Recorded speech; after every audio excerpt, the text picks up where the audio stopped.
Olá, estamos aqui iniciando mais um programa da série H. Lucas Entrevista. Hoje eu estou recebendo aqui o vereador Fernando Duzzo, esse jovem aqui, vamos conversar com ele aqui durante quase uma hora. Eu queria dizer para vocês que nos honram com a sua atenção que nós gostaríamos muito que vocês interagissem conosco aqui. Mandem perguntas para o nosso convidado através do telefone 9931-7110. Eu tenho certeza que o Fernando, ele me disse agora há pouco, antes de entrarmos no ar, que ele não tem medo de pergunta. Então vamos com... Fernando, muito obrigado por ter vindo. Eu que agradeço, Lucas, e estamos à disposição do que for da curiosidade da população. Temos muita curiosidade. Por exemplo, uma das que eu vou começar perguntando, o senhor se elegeu-se pelo PT. Exatamente. Uma coisa que chama a atenção, que eu quero que o senhor explique, não que isso seja normal, mas que chama a atenção a priori, você vem de uma família tradicional, você me dizia há pouco que vocês estão aqui na região, seu avô chegou aqui em 1950. Isso. Portanto, há 63 anos atrás. São pioneiros. Seu pai é um Carlos Duzzo, um empresário de sucesso, vocês têm uma rede de postos aí, tem fazenda, imóveis, são pessoas que tiveram sucesso na vida, geram riqueza, geram emprego, são pessoas abastadas. Que história é essa de patrão entrar no Partido dos Trabalhadores?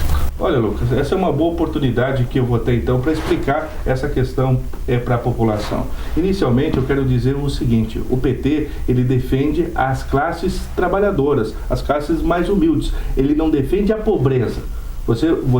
O PT não defende que você tem que ter uma vida sofrida, uma vida que só tenha dificuldades, e aí sim você está habilitado para fazer parte do Partido dos Trabalhadores. Muito pelo contrário, o partido quer o progresso, o partido quer que as pessoas vão para frente, o partido quer realmente com que as pessoas tenham cada vez melhores condições de vida. Então, de forma alguma, eu me senti um pássaro fora do ninho ao entrar no Partido dos Trabalhadores, porque o nosso partido, nós já tínhamos uma história com ele. Até posso dizer, no milênio passado, o meu pai já foi candidato pelo Partido dos Trabalhadores, sempre fez a sua luta e a sua militância, porque ele sempre acreditou que um governo de verdade tem que urgir do povo. E o PT era o partido que melhor representava a nossa população. Nós tivemos dois momentos. O momento antes do Lula se eleger, porque o Lula sempre existiu dentro do PT, mas o momento da eleição dele, a primeira em 2002, foi um momento que para nós foi um divisor de águas, porque até 2002 as pessoas tinham medo do PT. Será que se um dia o PT chegar ao poder, eu vou ter direito ainda a ter a minha casa, ou a minha casa vai ser invadida? Existia um monte de folclore. Quando o povo perdeu o medo e elegeu pela primeira vez um trabalhador à presidência da República, houve uma transformação no nosso país. E essa transformação, claro que foi positiva. E houve o reconhecimento. Com isso, hoje, é muito fácil você falar hoje que você pertence ao Partido dos Trabalhadores, porque hoje as pessoas já perderam o medo, já se sentem confortável com o PT, e eu não tenho dúvida nenhuma que o trabalho que o partido fez foi tão firme na vida do cidadão brasileiro que ano que vem, nas eleições presidenciais, mesmo a oposição tentando denigrir de todas as formas o nosso trabalho, a gente vai dar de novo uma resposta nas urnas. Muito bem. O senhor se elegeu com quantos votos para a Câmara? Eu fiz 2.701 votos. Quem é o suplente do senhor? Hoje, como nós fizemos uma coligação, nós estávamos coligados com o PCdoB, o PT, logicamente, e o PR. O que isso significou?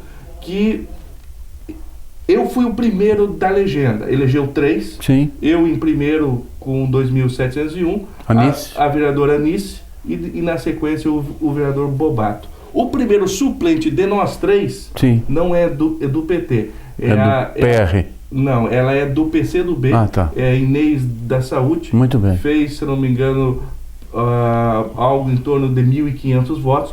Foi uma boa votação. E ela hoje, se qualquer um dos 3 tiver que se desligar da Câmara Municipal, pelo motivo que for, é ela que assume. Fernando, vamos falar de várias coisas aqui hoje. Temos tempo bastante. Como eu disse, o programa é de 1 hora. Eu queria que o senhor falasse, o senhor chamou a atenção, principalmente minha atenção, sou um homem de comunicação, e quero crer de uma boa parte da população, quando o senhor fez aprovar uma chamada lei da ficha limpa. Isso. Eu acho que no estado do Paraná, eu não sei, mas eu acho que foi um dos poucos municípios que se aprovou, não é, aqui.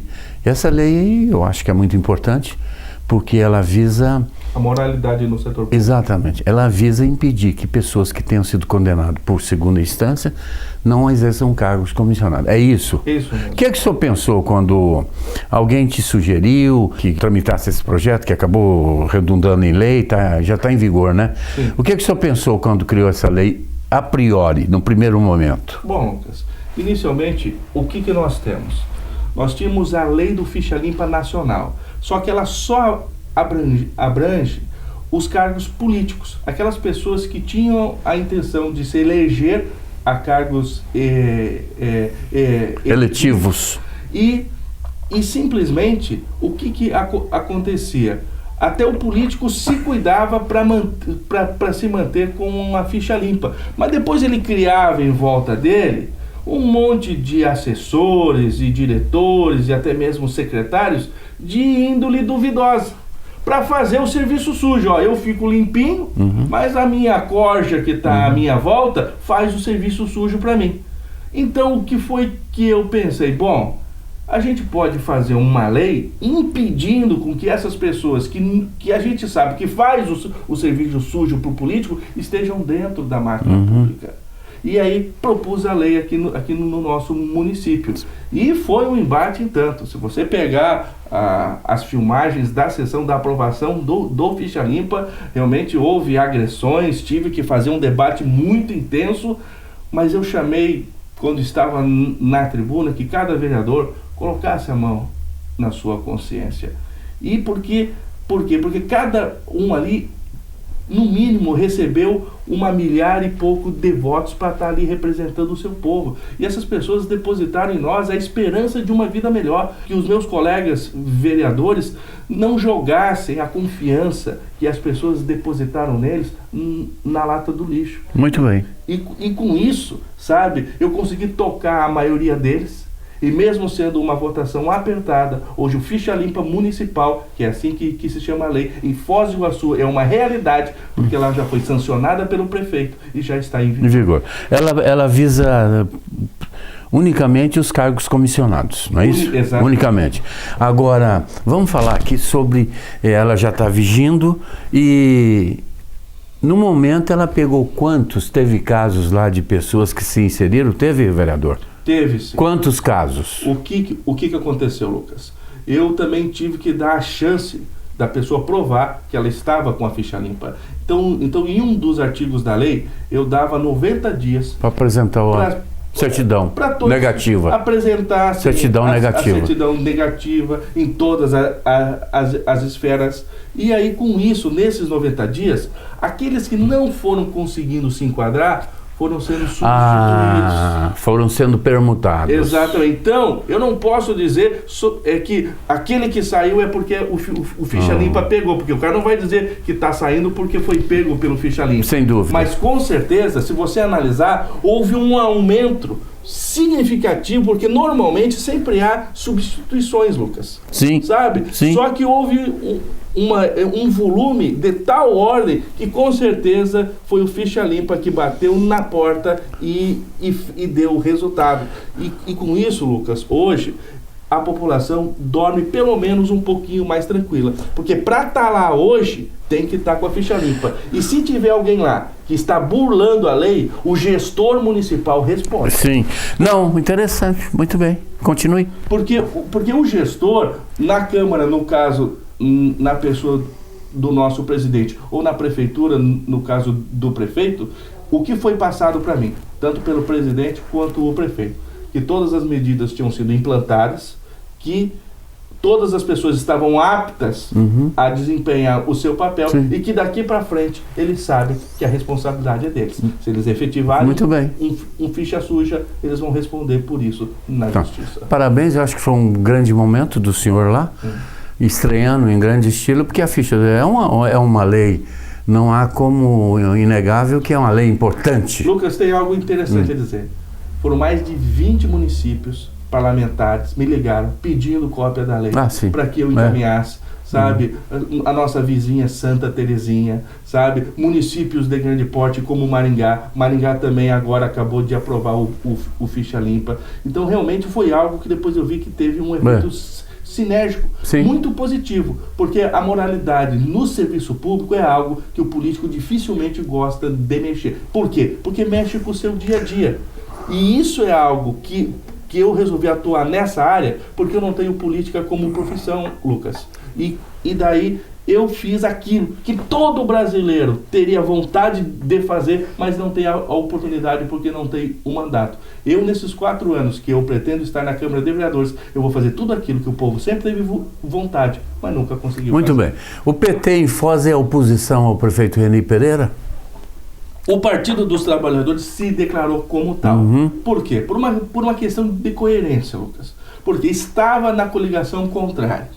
Como é que você perde... Apoiou o Chico Brasileiro. Apoiou o Chico Brasileiro. Como é que você perde com o seu candidato e no outro dia se declara base de sustentação? Isso seria uma incoerência. Perfeito. E se nós podemos ser acusados de muita coisa dentro do PT, menos de estar em cima do muro, que o PT sempre teve lado. Mas você está falando do PT de Foz ou o PT nacional? Porque o PT nacional está na Berlinda. Doutor. O PT nacional recebe crítica, sim, mas me diga qual é o instrumento, qual é o órgão perfeito. Defeitos todos temos. Perfeito. Pessoas boas e pessoas ruins, nós temos em todos os partidos. A única coisa que me chama a atenção é que o PT não tem pudor de cortar na carne quando identifica um câncer. O senhor, com essa lei, ganhou uma certa publicidade em torno da sua pessoa, naturalmente. O senhor foi bem feliz ao aprovar a lei, repito. E com isso o senhor até se cacifou, se for o caso, é jovem, inteligente, o senhor estudou, tem um curso superior por trás do senhor, isso é importante, sabe falar, sabe raciocinar, família tradicional. O senhor tem pretensões de continuar, porque quem entra na política é para fazer política e crescer na política. Não, imagino que o senhor tem pretensões de ir para a Assembleia, não tem? Vamos lá, Lucas. Primeiro, eu me elegi vereador, então eu tenho que honrar o mandato de vereador. Foram 4 anos, a população não votou em mim para ficar 2 anos na Câmara, e nem 1 ano e meio. Porque, na verdade, se você vira candidato a deputado, o que acontece? Ano que vem você já está em campanha. E aí as suas atividades como parlamentar na Câmara já ficam para segundo plano. Eu vou fazer os 4 anos a dedicação total. Para que realmente a gente sinta que um vereador que realmente cumpra com o seu dever, pode fazer sim a diferença na vida das pessoas. Então, não tenho pretensão a concorrer a nada no que vem, pretendo terminar esse mandato de vereador, fazer o meu melhor possível e estou conjugando com algumas atividades que eu acho que vêm a somar. Eu já sou formado em administração pela Universidade de Curitiba, lá na nossa capital, e atualmente eu curso o 5º ano de engenharia agronômica aqui na UDC. Porque eu acho que o conhecimento, Lucas, sempre vem a somar. E esse conhecimento que eu sem dúvida. Depois... E vocês têm fazenda, une o útil ao agradável. Vai cuidar dos bois. Tem muito Nelore lá, doutor? Não, eu não tenho muito. Eu não sou... é gado leiteiro que vocês criam, né? É leite? Eu tenho e a indústria do leite vai bem?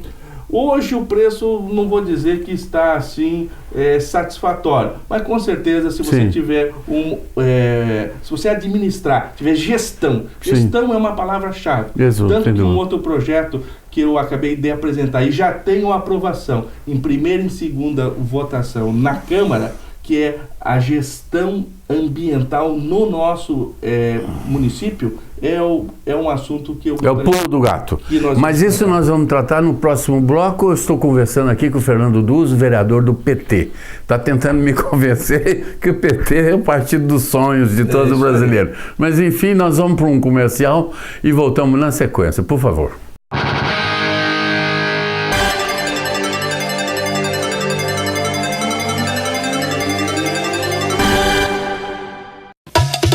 O assunto é ar-condicionado contaminado. O ar-condicionado dos prédios de escritórios é conduzido por tubos. Eles viram condutores de bactérias e outras impurezas. A limpeza e manutenção dos dutos devem ser constantes. Prédio bem cuidado, gente bem tratada. O assunto é acidentes domésticos. Lembre-se, cozinha não é lugar de criança sozinha.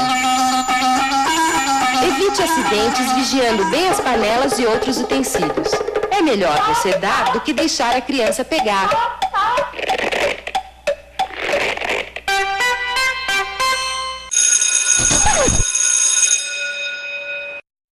Ação preventiva para evitar o contágio do vírus influenza A, H1N1, também conhecido como gripe suína.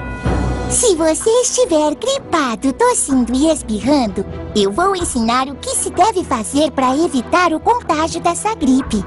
Ao tossir ou espirrar, cubra a boca com um lenço descartável. Depois jogue esse lenço usado no lugar apropriado. Mas se você não tiver lenço, nunca espirre nas mãos, e sim nos braços. Não se esqueça de lavar bem as mãos várias vezes ao dia com água e sabonete. Agora, se não tiver água por perto, use álcool em gel. Se você estiver em lugar fechado, use máscara e evite cumprimento com contato físico. Cuide bem de você e ensine a sua turminha a se cuidar também.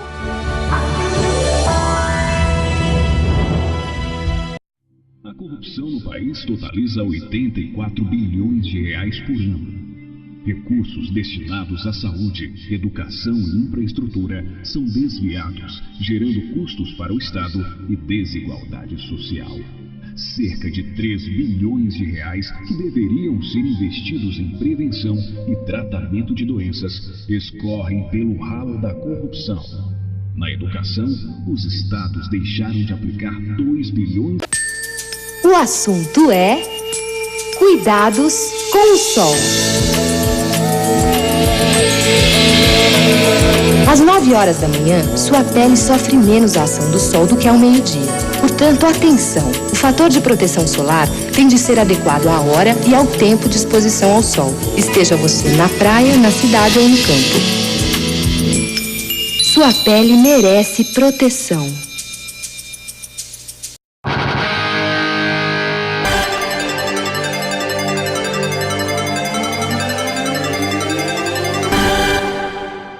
Estamos de volta aqui hoje conversando com Fernando Duzzi, vereador do PT. Fernando, eu soube que você tem um projeto também que tramita lá no Legislativo voltado ao meio ambiente, é isso? Isso mesmo. Fale um pouco do que é isso. É um projeto que eu chamo de gestão dos nossos resíduos. Inicialmente, ele prevê o quê? Atualmente, nós estamos cobrando apenas da iniciativa privada que ela separe o seu lixo. Você vai numa empresa, você vê lá as várias lixeiras, escrito metal, plástico, vidro, etc e tal. Lixo orgânico, bom. E o poder público é isento. Ele simplesmente mistura o lixo dele, é a maior empresa que existe no município, são mais de 7 mil funcionários e não existe responsabilidade ambiental nenhuma. Foi, opa, é muito fácil cobrar apenas, vamos também fazer o dever de casa dentro da prefeitura, dentro da Câmara Municipal e conseguir já aprovar em primeira e em segunda discussão este projeto de lei que implanta os mesmos rigores que estão cobrando hoje da iniciativa privada, vamos cobrar também dentro do setor público. E na sequência, todo esse material nós vamos estar encaminhando para que os catadores, aquela classe tão sofrida que trabalha nas ruas, que se está fazendo isso é porque não teve uma outra opção. Sim. Então nada mais justo que a gente está fornecendo daí esse material para os catadores, está podendo dar um destino correto. Então você está me dizendo que a Vital Brasil, que vai ficar aqui 27 anos, ela vai ficar aqui 27 anos, sabia, vereador? Sim. Ela veio com o SAMS, ficou 4 anos com o SAMS, mais 8 anos com o Paulo, são 4 e 8, 12.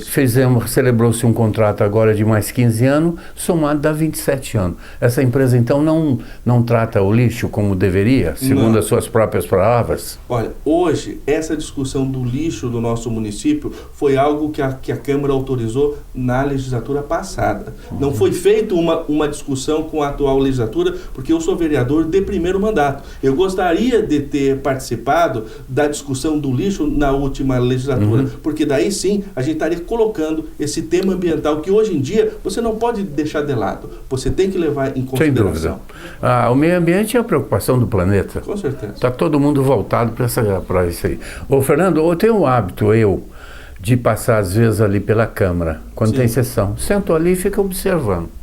Eu tenho percebido. Hoje eu estive lá, como de hábito. Sentei e eu vi uma coisa lá. Eu vejo coisas curiosas ali, por isso que eu vou, né? E antes que você diga, eu vou me antecipar. Tem essa mania de falar mais do que o entrevistado, mas enfim, é meu estilo. Aquelas pessoas que estão lá, no qual o senhor se inclui, é o povo que colocou lá. Isso. Então é o nosso povo que está ali representado. Exatamente. E eu vi lá uma coisa que eu achei deprimente. De repente, minha culpa, eu não vou citar nomes para não ser indelicado. Mas levaram durante 15 minutos, mais ou menos, para discutir o que vocês chamam lá de... Como é que chama a lei lá da Câmara, sobre falar primeiro, falar depois, a palavra livre. Bom, discutiram lá durante uns 15 minutos se determinado cidadão poderia falar ou não, porque ele entrou no meio, no final. Aí depois de uns 15, 20 minutos, decidiram daram a palavra. Ele ocupou o púlpito e, em grande estilo, falou uns 20 minutos. Mas ele não falou nada de interesse do povo, da coletividade. Ele falou durante uns 20 minutos, atacando um colega que estava sentadinho lá, apavorado, e o cidadão da tribuna, um vereador, atacando, e vamos falar aqui o negócio do paletó, do bendito do paletó. A vestimenta do vestimenta do colega, que entendeu de ir. Hoje, por acaso, ele foi bem. Ele abandonou os... Eu acho que ele está assustado. O Paulo Rocha, que também vai estar sentado aqui conosco, eu já o convidei. E afinal, aquela polêmica dos paletó lá, colorido do colega. E falou durante os 20 minutos, reclamou de que ele foi, o Paulo... Esteve num programa de televisão aqui e lá levou os seus assessores, os 4, não é? E o outro que estava na tribuna não gostou, homogêneo, não gostou e ficaram ali durante uns 20 minutos e de repente o Vitorazzi aparteou e falou mais uns 10 ou 15 minutos também, solidarizando-se com o colega, com o homogêneo. E ali eu olhava para o lado e via as pessoas levantando, algumas pessoas levantando e saindo, né? E aí um cidadão do meu lado comentou, mas seu Lucas, a gente quer ver discussão de projeto. E de repente começaram a lavar uma roupa ali, uma lavagem de roupa, demorou quase 1 hora. Eu observei que o senhor esteve lá hoje, rapidamente o senhor ficou ali e saiu. O senhor não estava lá nesse momento. O que é que o senhor tem a dizer sobre isso que eu acabei de reportar? Exatamente isso, Lucas. O que o senhor acha disso? Sabe, como era um tema, para mim, extremamente fútil, que não era do meu interesse. O senhor viu então, muito né? Menos, o senhor viu? Sim. O arranca-rabo? Mas muito menos, como você bem disse, o interesse não é também da população, eu me ausentei. Eu falei, esse é um debate que nem merece a minha presença. Então eu preferi me recolher ao gabinete, esperar aquele carnaval terminar, Sim. E aí assim que a gente voltasse a discutir coisa séria, pra gente desenvolver a cidade, aí eu me faria presente de volta. Muito bem, muito bem. Boa resposta. Eu realmente saí de lá para hoje, mas enfim, é a nossa Câmara, é os nossos representantes, que o iguaçuense os colocou lá, não é verdade? Foram eleitos pelo voto. Isso. Ô Fernando, vamos falar um pouco de... o Reni Pereira está aí, foi dito já amplamente que ele pegou, segundo as informações, pegou a prefeitura depois do seu antecessor, ficou 8 anos, né, o Paulo, e teria deixado as finanças do município combalidas, até que incendiou uma moratória aí, que durou 60 dias, prorrogado por mais 30, 90 dias. Ontem o senhor prefeito nos deu a honra de conversar conosco aqui, sentado aí onde o senhor está. Falou, inclusive, que ele poderá ter dificuldade para pagar a folha do 13º. Porque o déficit, se eu tenho empresa, sabe disso. A folha do déficit terceiro, ela pesa na empresa, porque é mais uma folha, são duas folhas. Duas em uma. É 2 em 1, né? E toda empresa sabe disso. E a prefeitura tem quase 6 mil funcionários. É pesada a folha. E eu queria que o senhor falasse um pouquinho do que o senhor, como observador, como político, que está em cargo eletivo, como é que o senhor está vendo esses 8 meses da administração Rainy Pereira? Bom, Lucas, eu sou presidente atualmente de uma das comissões mais importantes na Câmara Municipal, que é a Comissão de Finanças e Orçamento. O que essa comissão faz? Tudo que vai ter impacto financeiro é analisado por essa comissão. E, além de analisado, é dado um parecer, autorizando ou não, votando favorável ou não. Com isso, Lucas, a gente tem ideia exata de como está a saúde financeira do nosso município. Que qualquer município no Brasil não está passando um período fácil, isso é de conhecimento nacional. Em virtude disso, só na minha comissão foi autorizado mais de 250 milhões de reais que o Executivo Municipal vai poder pegar emprestado nas agências financiadoras, que seja no PAC, que seja no BNDES, para que ele possa sanar essas pendências e fazer obras que tanto o nosso município necessita. Com isso, eu acredito que assim que esse dinheiro começar a chegar, vai solucionar o nosso problema de caixa e Foz do Iguaçu tem que começar a andar, porque o povo não aguenta mais esperar. Nós aqui hoje, para conseguir qualquer coisinha, parece que tem um sapo enterrado nessa cidade, que tudo aqui é difícil, tudo aqui não dá certo. Durante a campanha, Lucas, eu sempre comparava muito Foz do Iguaçu com Cascavel. Cascavel, para quem não sabe, tem um orçamento que é quase a metade do nosso, Lucas. E simplesmente eles vivem numa cidade muito mais limpa, com muito mais oportunidades de emprego. Por que lá a coisa dá certo e aqui parece que nada funciona? Porque tem uma coisa que Cascavel aprendeu, que é o que eu quero tentar desenvolver em Foz do Iguaçu. É uma consciência política na nossa população. Hoje, quais são os nossos representantes, Lucas? Nós não temos nenhum deputado estadual. Nós temos um deputado federal, mas que na verdade é suplente.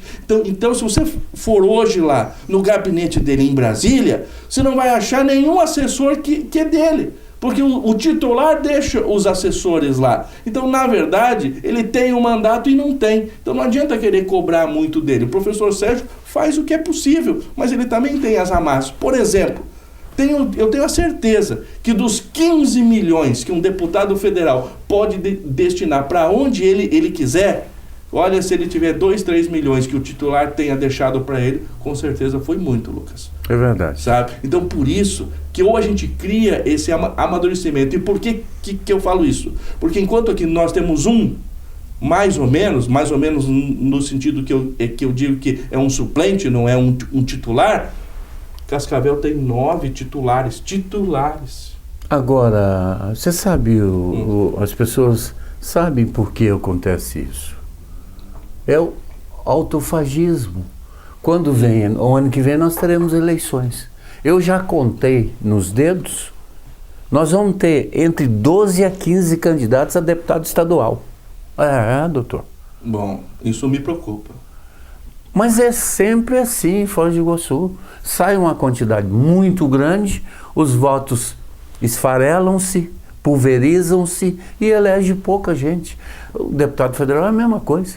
Nós temos pessoas aqui que não têm condições de se eleger para síndico do prédio onde ele mora. Mas... E de repente sai para deputado federal, faz 700 votos, o outro faz 2.500. Não resolve nada. Não resolve, não querem aparecer, mas a democracia pressupõe isso aí, não é? Todos são iguais perante a lei. É isso que acontece aqui. Nós estamos cansados de ver candidatos aí fazendo 2.500 votos para deputado federal, quando precisava de 80, 90 mil, fez 2.500, mas saiu. Só que daí a cidade paga o preço? Sim, a cidade nós voltamos àquela velha história, o ovo ou a galinha. A cidade, nós somos o quê? Nós somos o povo que elege vocês.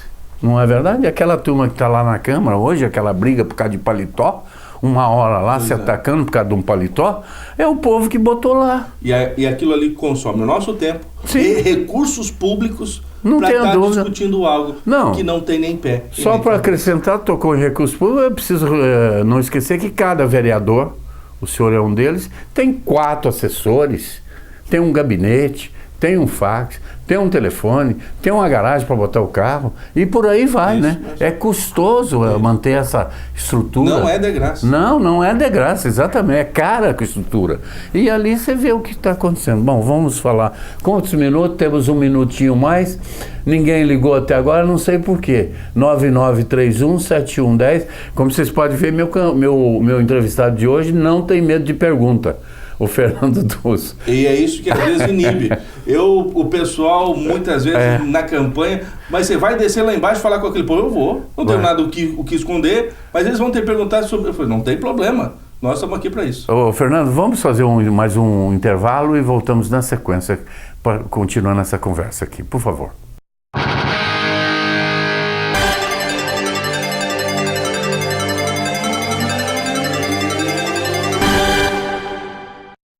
A corrupção no país totaliza 84 bilhões de reais por ano. Recursos destinados à saúde, educação e infraestrutura são desviados, gerando custos para o Estado e desigualdade social. Cerca de 3 bilhões de reais que deveriam ser investidos em prevenção e tratamento de doenças escorrem pelo ralo da corrupção. Na educação, os estados deixaram de aplicar 2 bilhões de reais no ensino básico. Dinheiro que foi desviado por sonegação contábil. No setor de infraestrutura, mais de 4 milhões de famílias continuam sem habitação. A Polícia Federal não vai cruzar os braços. Não vai aceitar que o desvio de recursos do governo federal resulte na deformação das políticas sociais. É por isso que os delegados de Polícia Federal atuam contra os crimes de colarinho branco e clamam por investimentos em fiscalização para combater esse mal que assola o país. Quanto maior a omissão no controle da corrupção, maior será o custo dela para os brasileiros. Brasil, país rico, é país sem corrupção.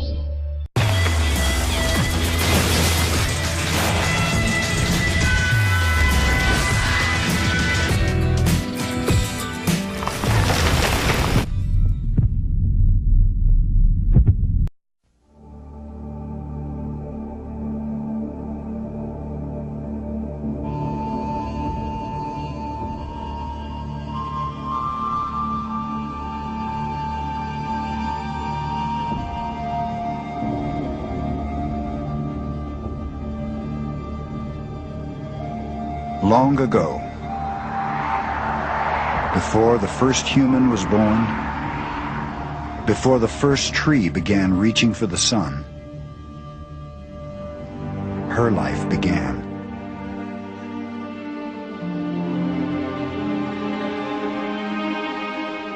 She breathes and grows. Her blood rushes through her veins. She can speak her mind. And she can feel pain. She can feed us when we're hungry. She can heal us when we're sick. She has the power to give us energy and the power to make us smile. She's not a thing. She's the earth. And there's a reason we call her mother. Every day, 19 more of the Earth species disappear. Forever. But there is hope. With your help, whales have begun to return. The bald eagle is off the endangered list. And 1 million acres of rainforest were protected forever. We only have one planet. We only get one chance. Our mother needs our help. Do something. Anything.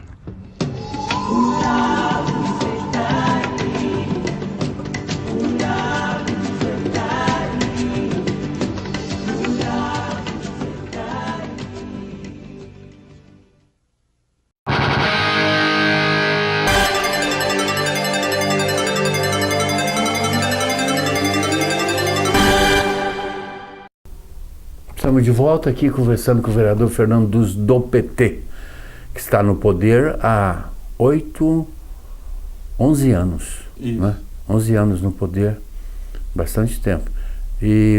Mas isso nós vamos falar do PT Nacional daqui a pouco. Hoje eu estava lá em casa assistindo, hoje teve sessão do Mensalão no STF ao vivo. Por acaso não teve briga entre o Joaquim Barbosa e o Lewandowski. Mas, diga para mim, aqui em Foz, a Câmara de Foz, é normal nós vemos ali a aprovação nas tais moção de aplauso. Os vereadores adoram. Adora dar fazer uma média com um aqui, outro ali. E também gosta muito de dar cidadão honorário, né? Isso. Vira e mexe, vai um cidadão honorário. Benemérito, essas coisas aí. Muito bem. Para falar bem é fácil. Eu vi que o senhor inovou quando o senhor fez aprovar uma moção de repúdio, que é exatamente o contrário da puxação de saco. Exatamente. Fale um pouco dessa moção de repúdio, porque há muitos anos, foi a primeira vez que eu vi aqui, eu moro há 20 anos, nunca tinha visto antes, moção de repúdio. O senhor repudiou exatamente o quê? Lucas, o Ministério Público estava sendo afrontado, uma instituição importante, fundamental para que a nossa democracia seja exercida em pleno poder. Com isso, a PEC 37, que tinha sido proposta por um deputado do PMDB, a mim não agradou nada. E eu não tive dúvida. Fiz a moção de repúdio, protocolei na Câmara Municipal, tive o apoio de alguns dos meus colegas, não foram de todos, e graças a Deus consegui a aprovação e mandamos o recado. O Ministério Público pode haver equívocos, mas a instituição tem que ser preservada. E não era a PEC 37 a solução para os nossos problemas. Muito bem. Foi bom que não passou, né? Acabou a discussão. Isso. E o Ministério Público continua aí firme e forte. Ele é fundamental no fortalecimento das instituições, porque é só através do Ministério Público que você chega no Judiciário. O Ministério Público é o advogado do povo, o promotor de justiça. É ele que leva o pleito para o juiz, não é verdade? E sem o Ministério Público fica difícil. Bom, como é que fica essa história de fazer oposição ao governo atual? Decidiu-se, né? O PT de Foz decidiu, mas vocês têm lá os seus cargos comissionados, que eu sei, você, a Anice e todos os outros que estão lá. Eu diria que o único que não tem, que eu chequei, o único que não tem cargo comissionado é o comunista o Nilton Bobato. Bom, do PCdoB. Como é que funciona isso? Se você ganha lá, você indica as pessoas, né, os famosos cargos comissionados, o senhor sabe o que é, e vão para lá, para a prefeitura, trabalhar lá e tudo, tem salários atraentes. E como é que funciona isso? O senhor tem cargo comissionado, a Anice também tem na prefeitura, no executivo? Bom, Lucas, como é que funciona? O que hoje o povo está confundindo? Nós somos oposição, sim, mas eu não faço aquela oposição burra. Tudo que hoje o governo precisa de uma certa agilidade para que os benefícios Foz do Iguaçu tenha o quanto antes, não é porque eu sou oposição que eu vou ficar sentado em cima das minhas pastas lá, não. Eu quero com que a coisa aconteça no nosso município o quanto antes. E nós não temos mais tempos a perder aqui em Foz. E isso, às vezes, as pessoas acabam confundindo, mas isso não é o seu papel. Sim, o meu papel é de realmente fazer críticas. Quando houveram votações que eu não concordava, que era a atual administração que foi implantada no hospital municipal, o PT não teve dúvida. Teve um posicionamento marcante e foi o único partido, Lucas, a levantar e votar contra a atual gestão do hospital municipal e fez o seu papel. Mas isso, de forma alguma, nos faz criar um vínculo de dependência com o município. Não é porque em algumas coisas a gente apoia, em outras a gente é contra, que a gente faz essa troca de favores. Hoje, o PT de Foz do Iguaçu não tem relação com a prefeitura municipal, a não ser a institucional.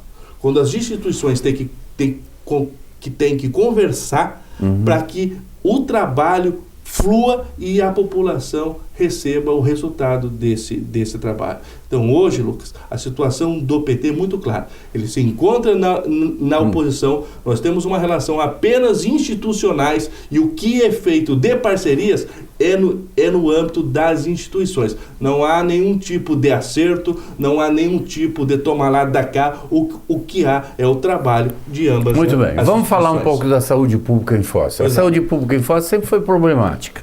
Por quê? Nós sabemos os motivos. Nós temos os brasiguaios, milhares deles. O Paraguai não oferece quase nada para o seu cidadão. Nós sabemos que de cada 3 indivíduos paraguaios, um vive na miséria absoluta. País vizinho nosso, problema deles. Mas quando eles adoecem, os brasileiros, eles vêm para Foz. Então é um problema nosso. Né? Isso. Eles atravessam a ponte e procuram a saúde pública de Foz, que recebe para atender N, e quando vem os brasileiros, vira NS. Isso. Não é verdade? Bom, e aqui nós temos sempre problema, falta dinheiro, a saúde não é aquela beleza toda, se bem que o prefeito anterior, do qual o senhor apoiou o candidato do Chico, que não houve problema não ganhar, ele ufanava-se de ter a melhor saúde do Brasil. Mas aquilo é outra história. Não é a melhor do Brasil, nem é a pior. Eu sempre digo, o Hospital Municipal, vocês foram contra, você e a Anice, o PT de Foz, contra esse novo modelo de gestão. Isso. Vocês foram lá e tudo. Vamos ver aqui, por que vocês foram? Porque o modelo anterior, o senhor há de convir, a Justiça do Trabalho tinha uma sentença já transitada, primeira instância aqui, condenando aquele modelo, dizendo que se ele permanecesse ia pagar pesadas multas, então tinha que tirar, porque ia afrontar a justiça. Certo. Afrontar a justiça não é de bom tom, não é verdade? Não se deve discutir decisão judicial, deve se cumprir. E como a OAS não podia mais ficar, aprovou-se um sistema aí, a fundação, que vai ser fiscalizada pelo MP. O promotor está em cima. Por que vocês ficaram contra? Porque, Lucas, nós tínhamos consciência que o município não teria saúde financeira para administrar o hospital da forma que foi. Por que não? Porque você não acabou de dizer, o prefeito veio aqui e disse para você, eu não vou conseguir pagar talvez o 13º. Quem se encontra nessa condição não poderia ter optado por um sistema de gestão que é mais caro e é mais ineficiente. Muito bem. Hoje foi publicado num jornal local que se gasta 2 milhões a mais por mês e se opera 1/3 a menos do que no tempo da UES. Isso foi um avanço, Lucas? Eu vou te responder, porque na verdade aqui o entrevistado é o senhor, mas se o senhor me perguntou, eu vou responder. De fato, os custos para manter o atual modelo de fundação aumentou. Isso. Mas explica-se. Hoje lá na Câmara, o líder do prefeito gaguejou e não soube explicar. Eu vou explicar para o meu... Então, você me permite? Claro. Se bem que o entrevistado aqui é o senhor. Acontece, o Fernando Duzo, mudou-se o modelo. Antigamente, o que tinha lá na OS, tinham grupos de médicos que faziam contratos de gaveta, contratinho de gaveta, e recebia aí 80, 90, 100 mil, 2 metros. Foi dito pelo promotor ontem, aqui. O que acontecia? Esse dinheiro que era pago, contrato de gaveta não paga encargos sociais. Você é empresário, vocês dão emprego a muita gente, as suas empresas, você e do seu pai. Você sabe que hoje um funcionário sem emprego, você contrata ele por 100 mil, R$100 por mês. Ele custa 200. Exatamente, dobra, que são os encargos do governo que o senhor elogia, que cobra 36, 37% do PIB. Você tem 100, 36, 37 é de encargos. E agora, como é seletivo, assina a carteira, o modelo do hospital, os custos têm que aumentar. Você concorda, E quase dobraram? Não, os custos aumentaram. Era 38, foi para 40 e pouco. Por causa dos encargos. Agora, isso o jornal não publicou. Mas aí você não acha razoável que pelo menos o volume de serviço teria que ter sido mantido? Não, mas quem que falou que o volume... o dado estatístico mas o jornal publicou. Tá, o jornal é aquele jornal que nós conhecemos. Não é? O jornal... aliás, os jornais de Foz, você conhece, você praticamente nasceu aqui. Nós somos muito mal servidos de imprensa aqui na região.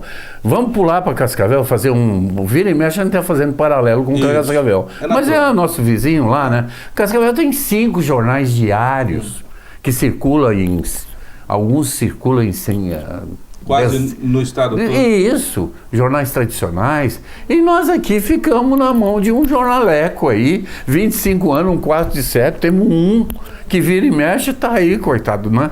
Tentando se recompor, oxigenar-se. Somos mal servidos, mas é a tal história, Foz do Iguaçu é atípica, né?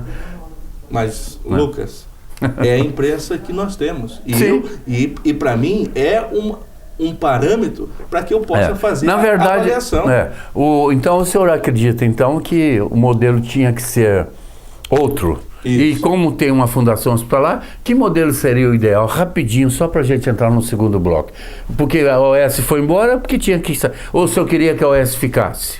Não, o que eu gostaria é que o Estado tivesse uma participação mais efetiva. Pois não. Simplesmente, nós temos que abrigar toda a região, porque tudo deságua aqui, não é só o Paraguai e a Argentina, não. Toda a nossa região deságua aqui. E simplesmente deixar nos cofres municipais a conta para pagar, isso não é justo, Língua. Temos que efetivamente que o Estado do Paraná assumisse com o seu papel e custeasse pelo menos a metade da despesa. Muito bem, vamos fazer um intervalo. Aqui o cameraman já me avisou, está na hora. Vamos voltar mais um bloquinho, já fizemos 3, mais o último, Fernando. No final nós vamos fazer um bate-bola. Tranquilo. E vamos para o comercial e voltamos em seguida.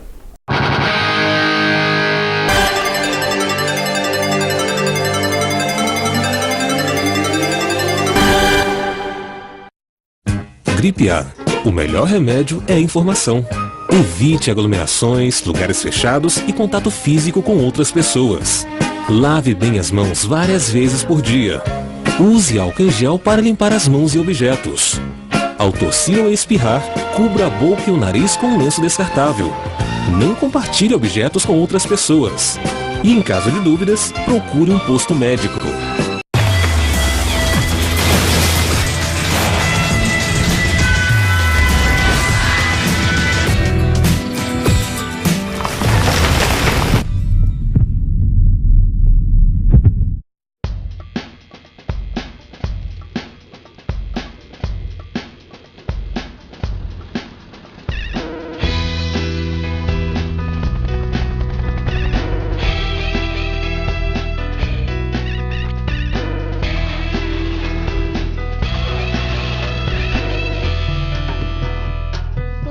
Precisa do Greenpeace.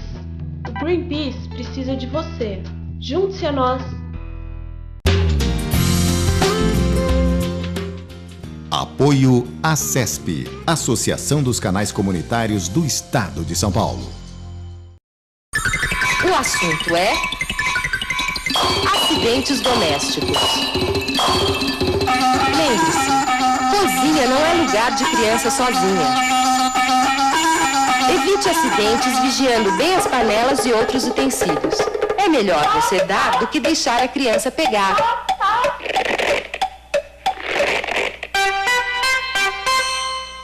Lembre-se, cuidado nunca é demais.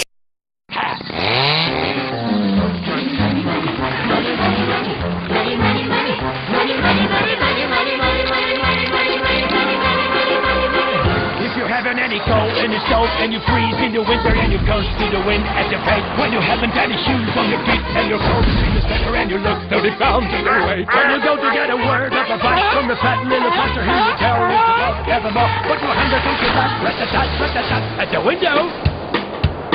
At the window. See how the lights out the door. For money makes the world, the world, the world.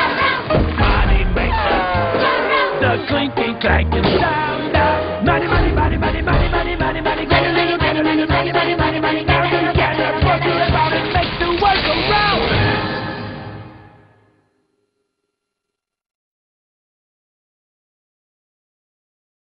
A dengue nem sempre se manifesta da mesma maneira. A dengue clássica dura de 5 a 7 dias e tem como sintomas febre alta, perda de apetite, enjoos, manchas na pele, cansaço e dores no corpo.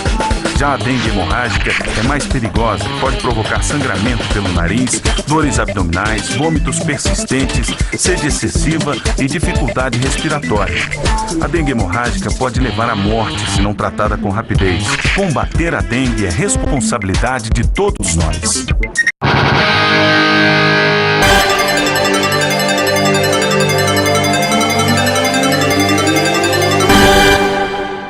Estamos de volta aqui conversando com o Fernando Duzzo, vereador do PT. O Duzzo, ano passado, em junho desse ano, aconteceram aquelas manifestações, por causa de uma besteira lá em São Paulo. Tarifa do ônibus. Uma coisa que prefeito do PT, o Haddad em São Paulo, né? Uma tarifa de ônibus, uma coisinha, 20 centavos, e de repente aquilo explodiu como um barril de pólvora. No país todo. O país ficou conflagrado, não foi? Foi um rastilho de pólvora. Achei que chegou a superar o Fora Collor. Não tenha dúvida, foi o maior movimento popular na história desse país, aqueles dias, né, cruciais ali, e o negócio cresceu, e a sua presidenta lá, nossa presidenta, aliás, claro, né, Dilma Rousseff, ela ficou assustada, tanto é que convocou logo uma reunião e enfim, como é que o senhor viu aquele movimento que eclodiu em São Paulo e espalhou para o resto do país? Para nós, muito salutário, Lucas. Por quê? Porque eu sentia dentro do partido aquele clima do já ganhou. E isso eu acho que é o primeiro passo para a derrota. Quando veio a manifestação popular, o salto alto foi quebrado e agora estamos de novo na rua trabalhando, correndo atrás do prejuízo. Na minha opinião, foi um mal que veio para bem. Muito bem. O Mensalão, ele, na sua opinião, ele sangrou o PT? Ou o PT ainda tem cura para ele? Tem salvação? Lucas, você deve lembrar que esse assunto do Mensalão já está em pauta há alguns anos até. E foi muito explorado na última eleição municipal e também muito explorado na última eleição presidencial. O que aconteceu? Para nós, foi um assunto muito interessante porque foi denegrido a imagem do partido assim de uma forma nunca antes vista. Você também há de concordar comigo. E aí, o que aconteceu? A população foi às urnas e mesmo assim disse, por mais que a imagem esteja desgastada, o trabalho feito não pode ser esquecido. A transformação que esse país sofreu, com certeza o povo não esqueceu. E tanto numa eleição quanto na outra, o PT saiu vitorioso.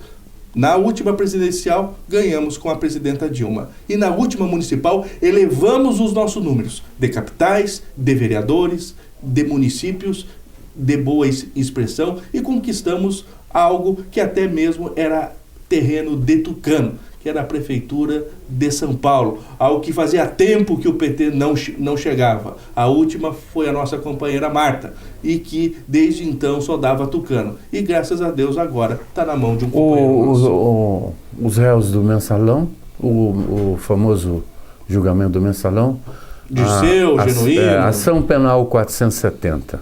Ela tá, hoje tinha lá o Supremo estava julgando os recursos, né, os embargos, e lá, embargo de todo tipo, infringente, não infringente, de declaração, de não declaração, enfim. E, na sua opinião, aquele pessoal lá, os réus do Mensalão, quem foi absolvido, foi absolvido. Quem foi condenado, foi condenado. Na sua opinião, eles foram injustiçados? Eu acho que quem é justiça determinar a culpa é porque era culpado. Muito bem. Eu não discuto decisão judicial. Nunca neguei que o nosso partido tem pessoas boas, sem dúvida nenhuma, mas também tem pessoas ruins. O que a justiça condenar vai ter que pagar o preço. Eu não pretendo passar a mão na cabeça de ninguém. Muito bem. Nós tivemos agora um episódio aqui que esse episódio já vem de uns 4, 5 dias e vem rendendo. É o principal mídia no estado, né? E também, não só no estado, no Brasil, a questão aqui do ex-prefeito de Realeza, o Eduardo André, ligadíssimo, um dos braços direitos da ministra Gleisi Hoffmann. Assessor dela, no Isso, lá na Casa Civil. Isso. Homem de destaque inclusive parceiro ali, a Casa Civil é o quarto andar do Palácio Planalto. E lá agora descobriu-se que o homem era um predador sexual. Está com prisão preventiva decretada, está sumido. E isso não deixou de ser um desgaste muito grande, porque abalou as estruturas do PT. Como é que o senhor viu esse episódio? Primeiramente, Lucas, é interessante a gente falar o seguinte: ele foi à Casa Civil pelo resultado do trabalho dele, frente à Prefeitura de Realeza. Ele tinha sido avaliado por mais de uma vez como um dos melhores prefeitos do Brasil. Isso o cacifou a levar lá. Com relação à acusação que ele está sofrendo, hoje ele está sendo acusado. Eu só faço julgamento do mérito após a sua condenação. Para mim, a pessoa é inocente até que se prove ao contrário. Se na sequência se provar que ele era culpado, as coisas boas que ele fez não vão tampar as ruins. E ele vai ter que pagar o preço. Mas, por enquanto, eu olho o lado bom. O PT já afastou ele até mesmo de todos os cargos que ele ocupava em todas as instâncias e até que ele prove que é inocente. Mas eu não crucifico ninguém por antecipação, porque a justiça está aí e a gente deve esperar. Muito bem. Vamos fazer agora perguntas rápidas aqui com o senhor, porque estamos caminhando para o final, né? 5 minutos. Duzo, você responde assim ou não, o que você acha mais sergiparcos nas respostas? Pois não. Foz do Iguaçu é uma cidade turística ou muambística? Turística. Vive de turismo?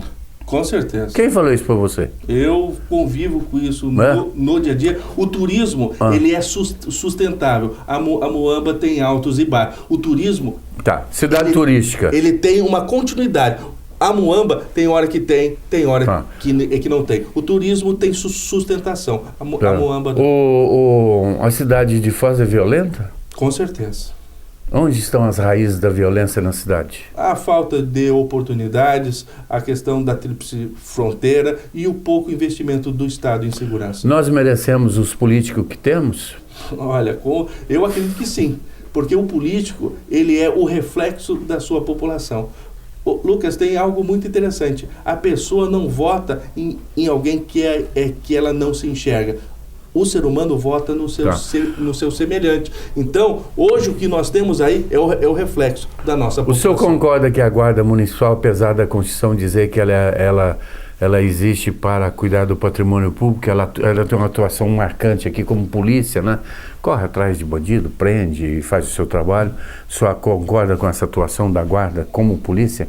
Olha, se a Guarda não estivesse fazendo esse papel, você não seria um jornalista aqui no nosso município. Você seria um correspondente de guerra, porque os nossos efetivos da Polícia Civil e na Polícia Militar são o mínimo do mínimo. Eles fazem milagre. Se não tem o efetivo da Guarda para dar esse suporte, infelizmente, Foz do Iguaçu seria um sítio de guerra. O senhor pretende, de fim do seu mandato, daqui 3 anos, caminhando para o primeiro ano, sim, o senhor pretende recandidatar-se novamente? Quais são os planos? Eu pretendo fazer uma avaliação, Lucas.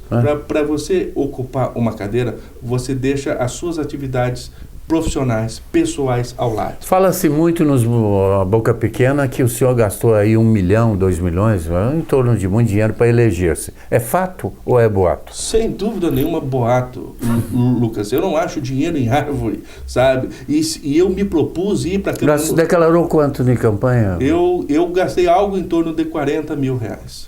Pouco.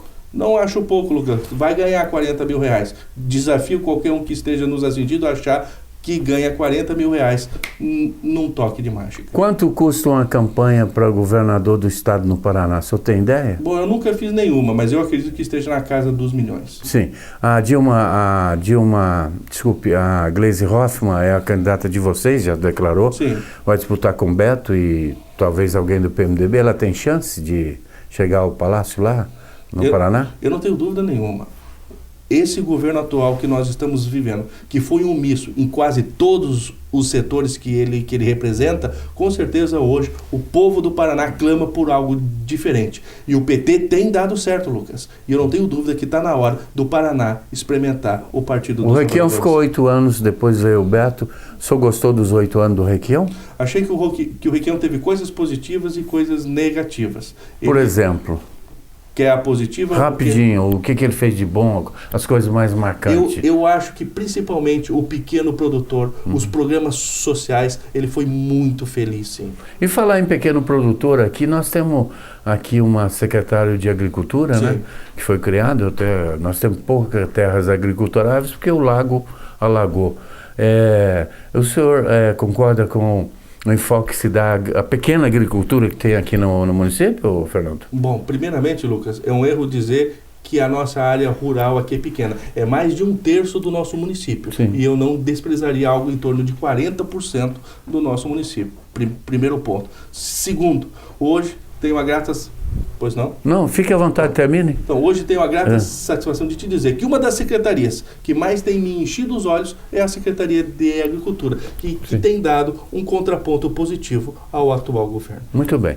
O senhor tem 1 minuto aí para suas considerações finais. Terminamos, eu quero agradecer. O senhor veio, eu convidei, não teve medo de encarar o Língua de Trapo. Está aqui e o senhor fique à vontade em 1 minuto aí para o senhor se despedir de quem nos assiste.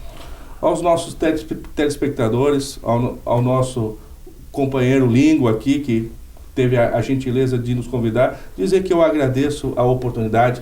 Estou à disposição todos os dias, pela manhã, na Câmara Municipal, no horário do seu expediente. Me programei para isso.